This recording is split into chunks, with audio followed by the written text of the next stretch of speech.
प्रणाम, नमस्कार। आज हम आपको बृहस्पतिवार के व्रत की विधि और कथा सुनाने जा रहे हैं, तो कृपया करके पूरा वीडियो बहुत ही ध्यान से देखिएगा। और अभी तक आपने चैनल को सब्सक्राइब नहीं किया है तो कृपया कर दें, जिससे कि आने वाले सभी त्योहारों की व्रत और विधि आपको पता चल सके।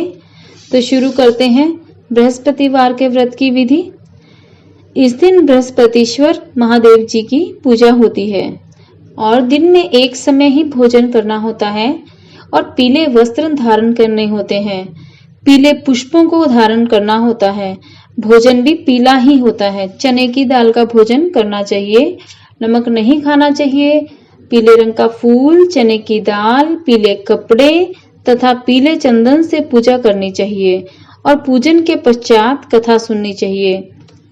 इस व्रत के करने से बृहस्पति जी अति प्रसन्न होते हैं तथा धन और विद्या का लाभ होता है। स्त्रियों के लिए यह व्रत अति आवश्यक है।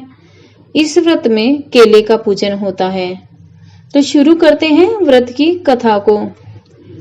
किसी गांव में एक साहूकार रहता था, जिसके घर में अन्न, वस्त्र और धन किसी भी चीज की कोई कमी नहीं थी।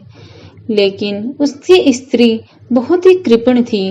वह कभी किसी को कुछ नहीं देती थी। सारा दिन घर के कामकाज में लगी रहती थी।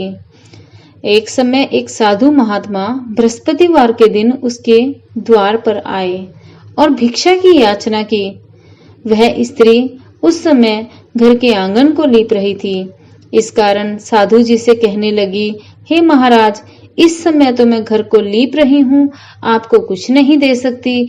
आप फिर किसी दिन अवकाश के समय आना। साधु महात्मा खाली हाथ चले गए और कुछ दिन के पश्चात वही साधु महाराज फिर से आए और फिर से भिक्षा मांगी। साहूकारनी उस समय अपने लड़के को खिला रही थी। कहने लगी, महाराज, मैं क्या करूं, समय नहीं है, इसलिए आपको भिक्षा नहीं दे सकती। तीसरी बार महात्मा आए तो उसने उन्हें उसी तरह से टालना चाहा, परंतु महात्मा कहने लगे, यदि तुमको बिल्कुल ही समय मिल जाए तो तुम मुझे भिक्षा दोगी क्या? साहूकारनी कहने लगी, हाँ महाराज, यदि ऐसा हो जाए तो आपकी बड़ी कृपा होगी। तब साधु महात्मा कहने लगे कि अच्छा, मैं तुमको एक उपाय बताता हूँ। तुम बृहस्पतिवार के दिन चढ़ने पर उठो और सारे घर में झाड़ू लगाकर कूड़ा एक कोने में जमा करके रख दो और घर में चौका बिल्कुल मत लगाओ।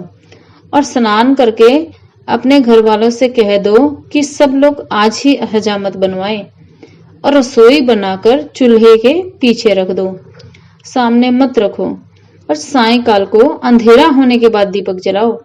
बृहस्पतिवार को पीले वस्त्र बिल्कुल मत पहनो और ना ही पीले रंग की किसी वस्तु का उपयोग भोजन में करो। और यदि तुम ऐसा करोगी तो तुम्हारे घर का कोई भी काम तुमको नहीं करना पड़ेगा। उस मूर्ख साहूकारनी ने ऐसा ही किया। कुछ काल बाद उसके घर में खाने को दाना न रहा और थोड़े ही दिनों में वही महात्मा फिर आए और भिक्षा मांगी। सेठानी ने कहा, महाराज, मेरे घर में खाने को अन्न नहीं है, मैं आपको क्या दे सकती हूँ? तब महात्मा ने कहा, जब तुम्हारे घर में सब कुछ था तब भी तुमने मुझे कुछ नहीं दिया। अब पूरा समय है तब भी कुछ नहीं दे रही हो। आखिर तुम क्या चाहती हो वह कहो। तब सेठानी ने हाथ जोड़कर प्रार्थना की, महाराज, अब कोई ऐसा उपाय बताओ कि मेरे पहले जैसा धन धान्य हो जाए।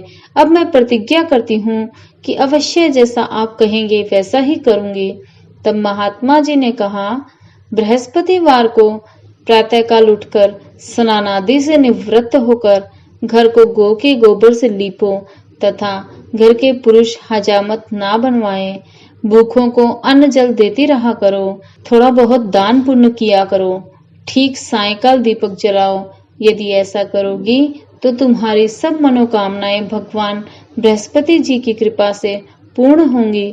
सेठानी ने ऐसा ही करना शुरू किया और उसके घर में धन धान्य वैसा ही हो गया जैसा पहले था। तो ये थी बृहस्पतिवार के व्रत की एक कथा। बृहस्पतिवार की एक दूसरी भी कथा है जो हम अपने दूसरे वीडियो में आपको सुनाने जा रहे हैं। तो आपको जो भी कथा अच्छी लगी आप उसी को सुनिएगा। धन्यवाद।